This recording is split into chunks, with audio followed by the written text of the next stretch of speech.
Dear friends, now that I have regained control over my Telegram channels, it is time for a short message to those who are confused because of the recent rumors surrounding the Berlin Corona Investigative Committee.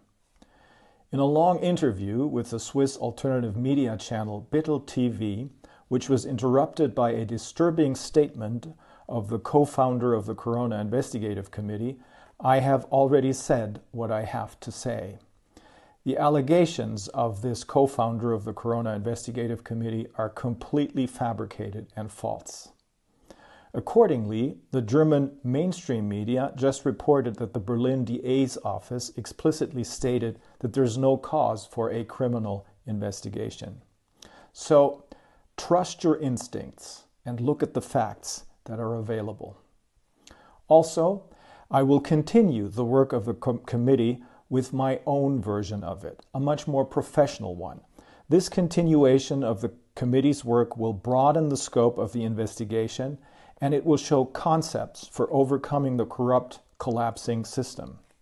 Its new name will be International Crimes Investigative Committee, ICIC.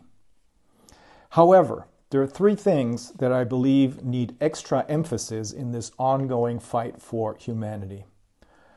Number one, despite the fact that working on the Corona Investigative Committee has always been very difficult, we have, I believe, done a pretty good job at getting to the truth about Corona.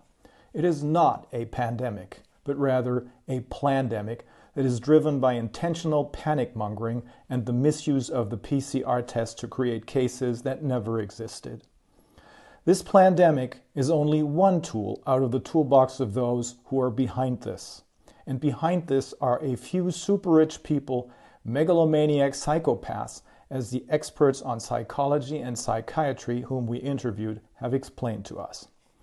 They have used and are using global corporations and global NGOs who meet once a year in Davos on the platform of the World Economic Forum as a means to complete a hostile takeover of our politicians and public agencies under the guise of the nice-sounding term of private-public partnerships.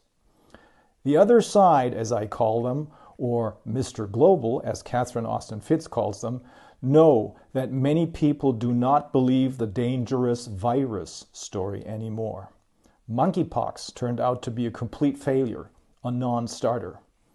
They are on the defensive, but they have more in their toolbox to keep us in panic mode, that is, in a mental condition that will make many of us follow any order they're given. The Ukraine crisis, global warming, food shortages, and energy shortages are only the best known of their panic-mongering tools.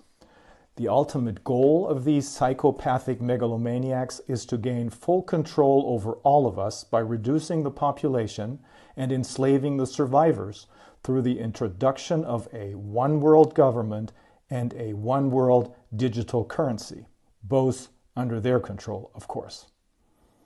Number two, these, the above mentioned, are the topics we should worry about and that need to be exposed so that even those who have initially fallen victim to their psychological terrorism but are now beginning to ask questions will get answers and will get help if that becomes necessary.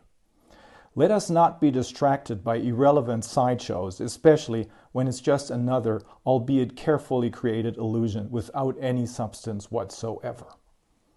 Number three, and finally, of course we will win this war that is being waged against all humanity. There's no doubt in my mind that those who are trying to destroy humanity and are trying to play God are doomed. But there's no single person or single institution that will be able to single-handedly put an end to this. This time, we, all of us humans together, are going to have to be the cavalry. And there are only two things that really matter. The first one is that we need to understand that this is not the Russians against the Americans, the French against the Germans, black against white, women against men, or the vaccinated against the unvaccinated. Instead, it is all of us humans against the monstrous criminals that are doing everything they can to drive us against each other so that our attention is distracted from their evil doings. The second thing that matters is this. I believe that we're really close to a tipping point and that we may even have already won the war. That is why the other side, Mr. Global, is now out of control, literally running amok. But we need to be clear about this. The other side cannot and will not give up, as there are two creditors demanding payment for their crimes against humanity. One of the two creditors is us and our judiciary, which, if it becomes necessary, will be of our own, that is, the people's own creation, outside of their corrupt system. The other creditor is what I call the higher spiritual powers. Others call it God. It's probably the same. And those who play God never went unpunished, if I remember correctly. Oh, and just one more thing, as Columbo used to say. This past weekend, Professor Sushrit Bhakti and I had the privilege and honor to be invited to Athens, the cradle of democracy, by the Greek healthcare workers who refused to participate in these crimes against humanity and lost their jobs as a result. Professor Bhakti explained in great detail how very grave the situation is, that this is a matter of life and death, and serious changes in our personalities, in particular with respect to the effects of the mRNA shots. I summarized the findings of the Corona Investigative Committee and how the legal efforts of a growing number of combative attorneys are now, in some parts of the world, becoming more and more successful. I ended my presentation with the same words I'm using here. Some people crack under pressure. I do not, and I will not. And I'd like to add, the same is true for the Greek healthcare workers, and the same is true for each and every one of you. Trust your instincts. Look at the facts, and you'll see through all of this, through each and every mask.